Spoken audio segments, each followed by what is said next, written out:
ও মা গো ডেঙ্গু দই থুই দিস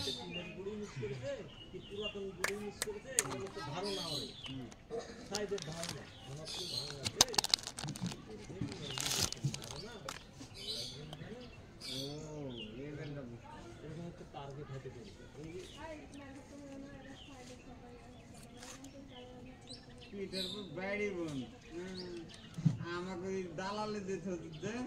আমার কাম করলে আমি আমাকে টাকা দিবি মাংনা একা টাকা দিবি নাকি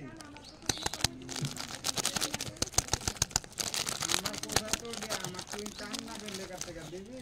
আমি কাম করি তার আমাকে বেতন দেয় বাজার হিসাবে লাভ হবে না ছোটা গাছ লাগাই আর এই হলো গুড় কয় কেজি এখন টিনের গুড় দিই আর কয় কেজি চিনি দিই আমি ভাবি